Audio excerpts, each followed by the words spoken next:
আসসালামু আলাইকুম ওয়া রাহমাতুল্লাহ। প্রিয় গাইবান্ধা জেলাবাসী, আপনারা কেমন আছেন? আপনারা ভালো আছেন?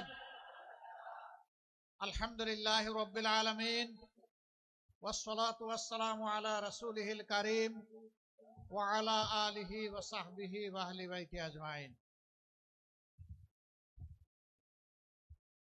গাইবান্ধা জেলা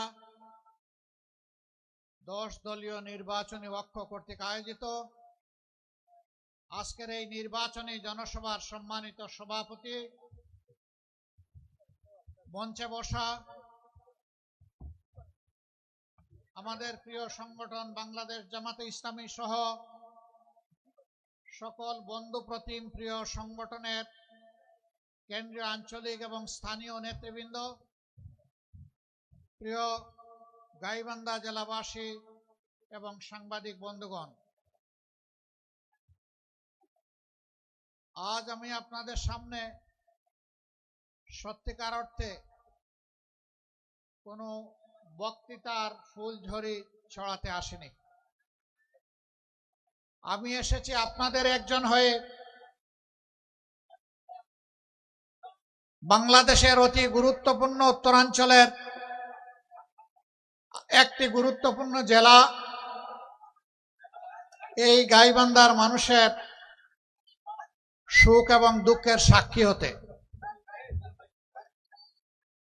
আমি এসেছি গত 15.5 বছর স্বৈর শাসনের জাতাকলে যারা পিষ্ট হয়েছেন, এই বন্ধুগণ, এই শ্রোতা বন্ধুগণ, আপনারা বসেন। এই ভাই, আপনি কথা শুনেন তো। এই যে ভাই, আপনি কথা শুনেন। এই যে ভাই, উনাকে আমি বলছি, উনাকে আপনি বসেন। সাংবাদিকরা তাদের পেশাগত দায়িত্ব পালন করবে, এই সুযোগ দিতে হবে তাদেরকে। আপনাদের কথাই তারা জাতির কাছে, বিশ্বের কাছে পৌঁছাবে। তারা দায়িত্ব পালন না করলে কেমনে হবে? একটু ধৈর্য ধরুন। যারা দেখবেন না তারা কথাগুলো শুনুন, যারা দেখছেন তারা আল্লাহ শুকরিয়া আদায় করুন। ওনাদেরকে ওনার পেশাগত দায়িত্ব পালনের সুযোগ দিন। আপনি কথা বন্ধ করবেন, আপনি কথা বন্ধ করবেন প্লিজ। ধন্যবাদ আপনাকে এবং সবাইকে। তো বলছিলাম যে আমি এসেছি 15.5 বছর গোটা দেশ এবং জাতি ফ্যাসিবাদের কবলে পড়ে যে নির্যাতিত হয়েছে, সেই নির্যাতিত মানুষের কণ্ঠ হয়ে। আমি এসেছি 15.5 বছরে যে সমস্ত কচি শিশুরা বাপ হারিয়ে, পিতা হারিয়ে এতিম হয়েছে, তাদের দুঃখের গল্প শোনাতে। আমি এসেছি কান্নাবাজা সেই মায়ের চোখ মুছে দেওয়ার জন্য, যিনি তার সন্তানকে হারিয়ে প্রতিনিয়ত আল্লাহর দরবারে ফরিয়াদ করে চলছেন। জালিমরা যাকে খুন করেছে। আমি এসেছি সেই বোনটির জন্য, যৌবনে কচি বাচ্চা সহ স্বামী হারিয়ে আস্তে চোখের সামনে অন্ধকার দেখতে পাচ্ছে। আমি তাকে আমার পক্ষ থেকে সংহতি, 10 দলের পক্ষ থেকে সংহতি, সম্মান, শ্রদ্ধা এবং সান্ত্বনা যোগাতে এসেছি। আমি এসেছি সেই সমস্ত মজলুম মানুষের জন্য। স্বৈরাচারী সরকার শুধুমাত্র তার রাজনৈতিক প্রতিপক্ষ হওয়ার অপরাধে যাদেরকে তাদের ন্যায্য চাকরিটা কেড়ে নিয়েছিল, তাদের পক্ষে কথা বলতে। মসজিদের ইমাম মুয়াজ্জিনকে গায়ের জুড়ে মসজিদ থেকে বের করে দেওয়া হয়েছিল, তাদের আহাজারির সাথে আমার কণ্ঠ মিলাতে আমি এখানে এসেছি। প্রিয় গাইবান্ধাবাসী, এই যে আপনাদের পাশ দিয়ে নদীগুলা বয়ে গিয়েছে, এগুলো আল্লাহ তাআলার রহমত, নিয়ামত। কিন্তু এই নিয়ামত গুলাকে অতীতের 54 বছরের সরকারগুলো সংরক্ষণ করেনি। এক সময় যে নদী দিয়ে জাহাজ চলতো, এই নদী দিয়ে এখন সাধারণ নৌকা চলাচল করতে পারে না। গতকাল ঢাকা থেকে যখন আসছিলাম, নিচের দিকে চেয়ে চেয়ে দেখলাম, আর আস্তে আস্তে চোখের কোনায় পানি জমে গেল। নদীর পানি উবে গিয়ে নদীগুলো এখন মরুভূমি, কঙ্কাল হয়ে পড়ে আছে। এই নদীগুলো আল্লাহর দান। 4টা বড় বড় নদী আল্লাহ তাআলা নর্থ বেঙ্গলের মানুষের জন্য নিয়ামত হিসাবে দান করেছিলেন, তিস্তা, ধরলা, করতোয়া এবং ব্রহ্মপুত্র। সবগুলা নদীর একই অবস্থা। নদীর অবস্থা হলো শরীরের রক্তনালীর মতো। রক্তনালী দিয়ে যদি রক্ত সঞ্চালন হয়, যে কোনো প্রাণী বা মানুষ বেঁচে থাকবে। কিন্তু যদি রক্তনালী বন্ধ হয়ে যায়, তাহলে শরীরের ওই অংশ মারা যাবে। আর ব্রেইনের যদি রক্তনালী বন্ধ হয়ে যায়, মানুষটাই মারা যাবে। আজকে কার্যত অতীতের সরকারগুলার উপেক্ষা, উদাসীনতা, অবহেলা গোটা নর্থ বেঙ্গলকে মৃত্যুর দিকে ঠেলে দিয়েছে। নদী মরে যাওয়া মানে আমাদের মাটি মরে যাওয়া। আমাদের মাটি মরে যাওয়া মানে আমাদের রিজেকের দুয়ার বন্ধ হয়ে যাওয়া। মহান আল্লাহর পর ভরসা করে আপনাদেরকে আমরা কথা দিচ্ছি, উত্তরবঙ্গের মানুষের নয়, শুধু বাংলাদেশের আপামর জনতার ভালোবাসা, দোয়া, সমর্থন এবং ভোট নিয়ে আমরা যদি সরকার গঠন করতে পারি, তাহলে নর্থ বেঙ্গলে প্রথমে আমাদের দৃষ্টি পড়বে মরা নদীগুলাদের উপর। নদীর জীবন ফিরে আসলে নর্থ বেঙ্গলের জীবন ফিরে আসবে ইনশাআল্লাহ। আমরা গোটা নর্থ বেঙ্গলকে একটা কৃষিভিত্তিক রাজধানীতে পরিণত করতে চাই। এখানকার মানুষ আসমানের আপেল খাওয়ার জন্য কারো কাছে দাবি জানায়নি। সহজ সরল জীবনযাপন, অল্পে তুষ্ট, কঠোর পরিশ্রমী। তাদেরকে তাদের পরিশ্রমের জায়গাটা তৈরি করে দিতে হবে। হাড় ভাঙ্গা পরিশ্রম করে এখন মাঠে আগের মতো ফসল ফলে না। সার দিতে দিতে জমির জান শেষ। এর মূল কারণ হচ্ছে ওই যে মিঠা পানির পরশ থেকে, স্পর্শ থেকে আমাদের মাটি, আমাদের জমি বঞ্চিত হয়ে পড়েছে। তিস্তা মহাপরিকল্পনার পাশাপাশি নদীগুলাকে জীবন দেওয়ার মহাপরিকল্পনা নেওয়া হবে ইনশাআল্লাহ। আমরা কারো লাল চক্ষুকে ভয় করি না ভাই, আমরা ভয় করি শুধু আল্লাহ রাব্বুল আলামিনকে। কোন আধিপত্যবাদের ছায়া বাংলাদেশে আমরা দেখতে চাই না। অবশ্যই বিশ্বের সকল সভ্য দেশের সাথে আমরা বন্ধুত্বের সম্পর্ক চাই। আমরা প্রতিবেশীদেরকে আমাদের প্রতিবেশী হিসাবে দেখতে চাই। আমরা কারো উপর খবরদারি করতে চাই না, আর কেউ এসে 56,000 বাংলাদেশের উপর খবরদারি করুক তাও দেখতে চাই না। আমাদের কথা একদম পরিষ্কার। 54 বছর যেই শাসন, যেই রাজনৈতিক ব্যবস্থা, যে বন্দোবস্ত দেশবাসীকে ফেসিবাদ উপহার দিয়েছে, এই শাসনও আমরা আর দেখতে চাই না। আমরা চাই তার আমূল পরিবর্তন।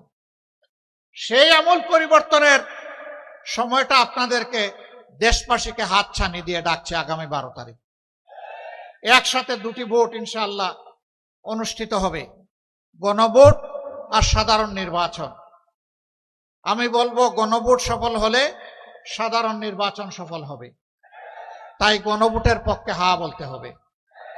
জুলাই শহীদদের প্রতি সম্মান দেখানোর জন্য গণভোটের প্রতি হা বলতে হবে। আপনাদের বুকের সন্তান আবু সাইদ বাংলাদেশকে পরিবর্তন করে দিয়ে গেছে। গোটা বাংলাদেশকে উদ্দীপ্ত করে তার জীবন উপহার দিয়ে এ দুনিয়া থেকে সে চলে গেছে। সে আওয়াজ দিয়ে গেছে, হে বাংলাদেশ, তোমাদের হাতের তালুতে আর তোমাদের ঘাড়ের উপর, হাতের তালুতে আমার রক্ত, ঘাড়ের উপর আমার লাশ আমি উপহার দিয়ে গেলাম। আমাদের স্বপ্ন বাস্তবায়নে তোমরা শহীদদেরকে ভুলে যেও না। আমরা কথা দিচ্ছি, আমরা ভুলে যাব না ইনশাআল্লাহ। ওরা কি চেয়েছিল? ওরা চেয়েছিল একটা দুর্নীতিমুক্ত বাংলাদেশ, একটা বৈষম্য মুক্ত বাংলাদেশ, একটা ন্যায় বিচারের বাংলাদেশ, একটা আধিপত্যবাদ মুক্ত বাংলাদেশ, একটা উন্নয়নের বাংলাদেশ, একটা যুবকদের আকাঙ্ক্ষার বাংলাদেশ। রাস্তায় নেমে স্লোগান দিয়েছিল, উই ওয়ান্ট জাস্টিস। বুক পেতে দিয়ে বলেছিল, আমার অধিকার আমাকে দাও, নইলে আমাকে গুলি দাও। ডানা মেলে বলেছিল, বুকের ভিতরে তুমুল ঝড়, বুক পেতেছে, গুলি কর। গুলিকে পরোয়া করে নাই। হে দেশবাসী, আমরা কি আবু সাইদ ও তার সঙ্গী শহীদদের কাছে ঋণী নই? এই ঋণ পরিশোধে আপনারা প্রস্তুত আছেন? সদা জাগ্রত পাহারাদার হিসাবে সবাইকে প্রস্তুত থাকতে হবে। আকাশ, নীল আকাশ, মাঝে মাঝে আকাশে শকুনের ছায়া দেখা যায়। ওই শকুনের ছায়া যেন বাংলাদেশের মাটিতে পড়তে না পারে। আপনারা সাবধান থাকতে পারবেন তো? পরপর তিনটা নির্বাচন, 14, 18, 24। আমাদের যুব সমাজ, আমাদের সাধারণ মানুষ, আমাদের ভাইয়েরা বোনেরা একটাও ভোট দিতে পারে নাই। যুব সমাজ তাদের জীবনেও একটা ভোট দিতে পারে নাই। এবার অনেক অপেক্ষার পর আগামী 12 তারিখ আসছে। এই 12 তারিখ শহীদদেরকে সম্মান করতে গিয়ে বাংলাদেশের বস্তা পছা অতীতের 54 বছর যেই ব্যবস্থা শাসকদেরকে দুর্নীতিবাজ, চাঁদাবাজ, দখলবাজ, মামলাবাজ, হত্যাকারী, খুনি, ধর্ষক এবং আয়নাগরের নায়ক নায়িকা বানায়, তা পরিবর্তন করে দেওয়ার জন্য আমরা হা ভোট দেব ইনশাআল্লাহ। হা ভোটের পক্ষে জোয়ার তুলতে হবে। সেই হা ভোটের জোয়ারে অতীতের বস্তা পচা সমস্ত ব্যবস্থা যেন ভেসে যায়। এরপরে নর্থ বেঙ্গলের কিছু বাস্তব সমস্যা আছে। একটা তো আমি বলেই ফেললাম, নর্থ বেঙ্গলকে তিলে তিলে হত্যা করা হয়েছে। এখনো এই অঞ্চল থেকে মানুষ ছুটে রাজধানীর দিকে। 3টা বাস্তব প্রয়োজনে ছুটে: উন্নত শিক্ষা, প্রয়োজনীয় স্বাস্থ্য সেবা এবং একটা ছোট্ট একটা চাকরি। এই 3টার জন্য প্রাণপণে রাজধানীর দিকে ছুটে। আমরা মহান আল্লাহর উপর ভরসা করে কথা দিচ্ছি, ঘরে বসে উত্তরবঙ্গকে আপনারা রাজধানী বানাবেন ইনশাআল্লাহ।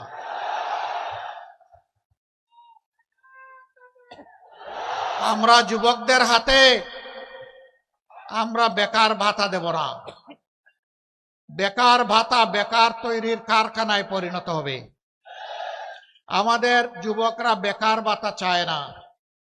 আমাদের যুবক যারা আছে তারা তাদের হাতে তাদের ন্যায্য কাজটা চায়। আমরা ইনশাআল্লাহ প্রত্যেকটা যুবক যুবতীর হাতকে আমরা বাংলাদেশের দেশ গড়ার কারিগরের হাতে পরিণত করি। আমরা তাদেরকে বাস্তব শিক্ষা দিয়ে দক্ষতা তাদের হাতে আমরা তুলে দেব। এরপরে গৌরবের সাথে দেশে হোক প্রবাসে হোক সম্মানের সাথে সে আয় রোজগার করবে, চাকরি করবে, ব্যবসা করবে ইনশাআল্লাহ। আমরা উত্তরবঙ্গকে পুরা একদম ইন্ডাস্ট্রিতে পরিণত করতে চাই। এটা সম্ভব। এখানে বাংলাদেশের শস্যের 3 ভাগের 1 ভাগ সারা বাংলাদেশকে উত্তরবঙ্গ ধান চাল সরবরাহ করে, গম সরবরাহ করে, ভুট্টা সরবরাহ করে, আম জাম সরবরাহ করে, লিচু সরবরাহ করে, পেয়ারা কুল সরবরাহ করে। এক কথায় বলতে গেলে বাংলাদেশের এটি হচ্ছে খাদ্যের একটি ভান্ডার। কিন্তু আফসোস, কৃষক তো উৎপাদিত মূল্যের সঠিক মূল্য পায় না। পণ্যের মূল্য কেন পায় না জানেন? 2টা কারণে পায় না। একটা হচ্ছে মধ্য স্বত্বভোগীরা এসে এখানে কামড় দেয়, আরেকটা হচ্ছে ঘাটে ঘাটে চাঁদাবাজরা অস্থির করে তোলে। এই 2 কারণে কৃষক পায় না পণ্যের মূল্য, ক্রেতা পায় না ন্যায্য মূল্যে তার পণ্য। আমরা সেই চাঁদাবাজদেরকে নির্মূল করব ইনশাআল্লাহ। ভয় পেও না চাঁদাবাজ, তোমরাও এই সমাজের মানুষ। আমরা ইনশাল্লাহ তোমাদের হাতেও সম্মানের কাজ তুলে দেব। তোমরাও সম্মানের সাথে বসবাস করবা। সেদিন আর মুখ লুকিয়ে তোমাদেরকে চলতে হবে না সমাজে। তোমাদের মা বাপকে কেউ চাঁদাবাজের মা বাপ আর বলবে না। তোমার স্ত্রীকে কেউ চাঁদাবাজের স্ত্রী বলে খুঁটা দেবে না। আর মাঝে মাঝে মানুষের জালে বন্দী হয়ে তোমাদেরকে বিপদে পড়তে হবে না। তোমরাও সম্মানের সাথে বসবাস করবা ইনশাআল্লাহ। এইভাবে প্রত্যেকটা হাতকে আমরা প্রত্যেকটা হাতে কাজ তুলে দিয়ে সম্মানের হাত বানাতে চাই। আপনাদের কোনো আপত্তি আছে? এই অবস্থা যদি তৈরি হয়, রাজধানীর দিকে প্রাণপণে ছুটতে হবে না ইনশাআল্লাহ। স্বাস্থ্য সেবার জন্য ছুটেন। আমাদের অঙ্গীকার হচ্ছে এখন 33টা জেলায় মেডিকেল কলেজ আছে, 64টা জেলার মধ্যে 31টা বাকি আছে। আমরা পর্যায়ক্রমে ইনশাআল্লাহ সব জায়গায় মেডিকেল কলেজ গড়ে তুলব এবং সব জায়গায় সরকারি বেসরকারি বা যৌথ উদ্যোগে বিশেষায়িত হাসপাতাল ক্রমান্বয়ে গড়ে তোলা হবে ইনশাআল্লাহ। এই সুবিধা যদি আপনি গাইবান্ধায় বসে পান, আপনি ঢাকায় যাবেন কেন? আপনার সময় এবং অর্থের অপচয় করবেন কেন? সেখানে গিয়ে অসহায়ের মতো আপনাকে ঘুরতে হবে কেন? এখানে তো বাড়িতে বসেই আপনি সেই সেবাটা নিতে পারবেন। শিক্ষার ক্ষেত্রে এখন বলবেন ডাক্তাররা এসে এখানে থাকবে কিনা? থাকবে। যখন সে দেখবে মানসম্মত শিক্ষা প্রতিষ্ঠান এখানে পরিচালিত হচ্ছে, গড়ে উঠেছে, তার সন্তানের শিক্ষা দীক্ষায় কোনো সমস্যা হবে না, তখন সেও সানন্দে এখানে থাকবে। দুটি কারণে। একটি হলো জীবন এখানে সহজ, পণ্যের দাম এখানে কম এবং সে তাজা সবকিছু পাবে। সবচেয়ে বড় কথা হলো শহরের একটা কবিতা আছে, ইট পাথরের বাড়ি হেতা ইট পাথরের ঘর, কেহ নহে কারো হেতা সবাই সে তাপ। এ হচ্ছে জড় সভ্যতার কবিতা। আর গ্রামে যখন আসবে তখন দেখবে যে মানুষ বড়ই প্রাণ খোলা, মানুষ সম্মান করে, ভালোবাসে, মর্যাদা দেয়, যেটা শহরে পাওয়া যায় না। মানুষের ভালোবাসার জালে তারা বন্দী হয়ে এখানেই থাকবে ইনশাআল্লাহ। আমরা এই তিনটা জিনিস যদি নিশ্চিত করতে পারি, উন্নত শিক্ষা, মানসম্মত স্বাস্থ্য সেবা এবং সকলের হাতে হাতে কাজ, তাহলে আলহামদুলিল্লাহ নগর আর সাগরের ব্যবধান দূর হয়ে যাবে, কোনো ব্যবধান থাকবে না। আমরা আর মরুভূমির বাংলাদেশ দেখতে চাই না। আমরা উর্বর বাংলাদেশ গড়ে তুলব। উর্বর হবে আমাদের জনশক্তি, উর্বর হবে আমাদের মাটি। আমরা এই দেশকে ভালোবাসি, আমরা মানুষকে ভালোবাসি। চরম বিপদে আপনারা সাক্ষী, আমাদের নেতৃবৃন্দ জেলে গিয়েছেন, ফাঁসির কাস্টে ঝুলেছেন হাসতে হাসতে। দফায় দফায় আমরা আপনারা জেলে গিয়েছি। প্রিয় বাংলাদেশ ছেড়ে আমরা যাইনি। আমরা ছিলাম জীবনের, সম্পদের, ইজ্জতের ঝুঁকি নিয়ে বাংলাদেশের সাথে ছিলাম। কেন ছিলাম? কারণ এই মাটিটাকে বড় ভালোবাসি। হে মাটি, তোমাকে ফেলে যাব না। তবে আল্লাহর যদি কোনো ইচ্ছা থাকে সেটা ভিন্ন। আল্লাহ যদি কোনো দায়িত্ব পালনের উদ্দেশ্যে কোথাও নিয়ে যান সেটা ভিন্ন।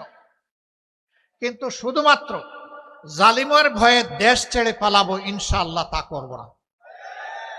মহান আল্লাহর সাহায্যে ছিলাম, মহান আল্লাহর মেহেরবানিতে আছি, সুখে দুঃখে গোলাগুলি করে আপনাদের সাথেই থাকবো ইনশাআল্লাহ। আমরা যদি সময়ের কুকিল হই, তাহলে সময় যখন আসবে তখন এসে আপনাদেরকে গান শোনাবো কুহু কুহু। ও সময় যখন চলে যাবে ডানা মেলে তখন আমরা উড়ে যাব। আর যদি আমরা আপনাদের একজন হই, কোথায় যাব? আপনজন ফেলে যাব না, ইনশাআল্লাহ এখানেই থাক। জীবনে মরণে, সুখে দুঃখে মহান আল্লাহর উপর ভরসা করে আমরা একসাথে পথ চলবো ইনশাআল্লাহ। আমরা শিশুদের জন্য তাদের মেধা বিকাশের একটি বাংলাদেশ গড়তে চাই। তরুণ তরুণী, যুবক যুবতীদের জন্য আগামীর স্বপ্ন বাস্তবায়নের হাত হিসাবে তাদেরকে গড়ে তুলতে চাই। আমাদের মায়েদের জন্য ঘরে, চলাচলে এবং কর্মস্থলে শতভাগ সম্মান এবং নিরাপত্তা নিশ্চিত করতে চাই। আমাদের জীবনের চাইতে আমাদের মায়ের সম্মান আমাদের কাছে অনেক দামি। ইনশাআল্লাহ আমাদের সকল মেধা যোগ্যতা দিয়ে মায়েদের সম্মানকে আমরা নিশ্চিত করব ইনশাআল্লাহ। তারা দেশ গড়ার কাজে সমান তালে যোগ্যতা এবং প্রয়োজন মোতাবেক তারাও আমাদের সাথে অবদান রাখবে। তারা আমাদের কৃষিক্ষেত্রে কাজ করেন না, তারা বাড়ির আশেপাশে বাগান লাগান না, তারা স্কুলের শিক্ষকতা করেন না, তারা সেনাবাহিনীতে চাকরি করছেন না। রাসূল করিম সাল্লাল্লাহু আলাইহি সাল্লাম তার জমানায় আমাদের মাদেরকে নিয়ে যেতেন যুদ্ধের ময়দানে যোদ্ধা হিসাবে। যুদ্ধের চাইতে কঠিন কোনো কাজ আছে? যদি যুদ্ধে মাদেরকে আল্লাহ রসুল সামিল করে থাকেন তাহলে রাষ্ট্রের সকল কাজে তারা শরীক থাকবেন ইনশাআল্লাহ। এখন যে দুইটি জিনিসের অভাব, সেই অভাব পূরণ হবে ইনশাআল্লাহ। একটা কর্মক্ষেত্রে সম্মান নাই, আর একটা কর্মক্ষেত্রে নিরাপত্তা নাই। আমরা তাদেরকে কথা দিচ্ছি, আপনাদেরকে মায়ের সম্মান দিব এবং জান প্রাণ দিয়ে আপনাদের নিরাপত্তা নিশ্চিত করবো ইনশাআল্লাহ। সব কিছুর উপর অগ্রাধিকার পাবে মায়েদের দিক। সেই বাংলাদেশটা আমরা গড়তে চাচ্ছি। আপনারা কি একটু আমাদের সাথে থাকবেন? ইনশাআল্লাহ যদি আপনারা থাকেন তাহলে ইনশাআল্লাহ আল্লাহর পর ভরসা করে আমরা এগিয়ে যাব। উত্তরবঙ্গে একাধিক কৃষি বিশ্ববিদ্যালয় আমাদের প্রয়োজন, কারণ এটা কৃষির উর্বর ক্ষেত্র। সেরকম কোনো বিশ্ববিদ্যালয় নাই। হাজী দানেশ বিজ্ঞান ও প্রযুক্তি বিশ্ববিদ্যালয় এটা কৃষি বিশ্ববিদ্যালয় না। বেগম রোকেয়া বিশ্ববিদ্যালয় এটি একটি সাধারণ বিশ্ববিদ্যালয়। আমরা ফিল করি সকল কিছু যাচাই বাছাই করে উত্তরবঙ্গে একাধিক কৃষি বিশ্ববিদ্যালয় হওয়া প্রয়োজন। এই ক্ষেত্রে আমাদের বিবেচনায় আশা করি গাইবান্ধা অগ্রাধিকার পাবে ইনশাআল্লাহ। মেডিকেল কলেজের কথা আগেই বলেছি, এখানে ইপিজেড করার সিদ্ধান্ত হয়ে আছে, বাস্তবায়ন নাই।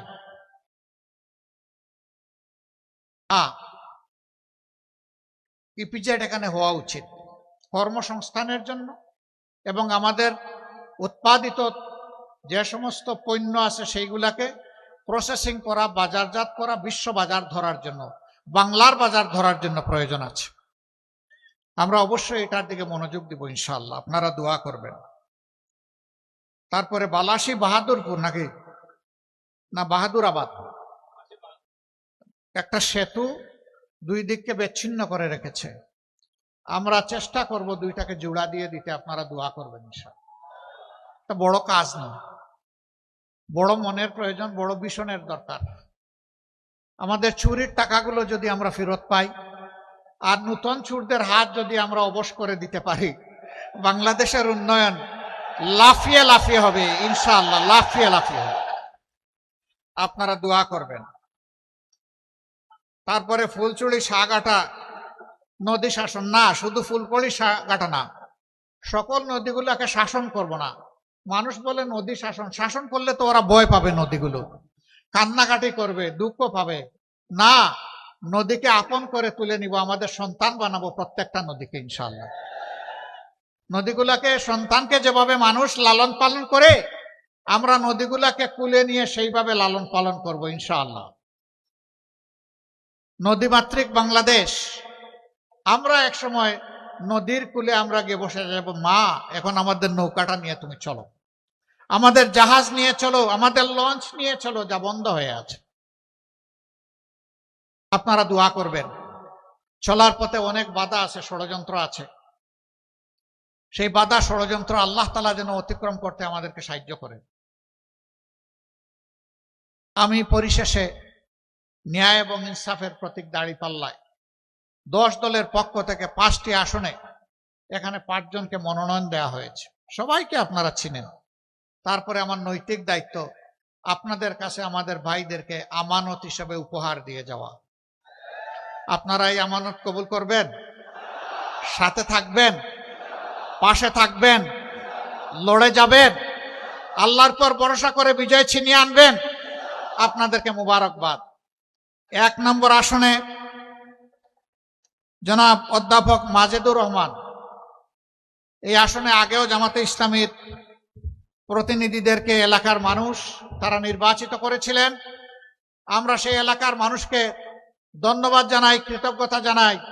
এবার আমরা তার হাতে ইনসাফের প্রতীক পাল্লা তুলে দিলাম। ধরো, ছেড়ে দিলা কেন? তোমার হাতে তুলে দিচ্ছি তো, তুমি তো ধরবা।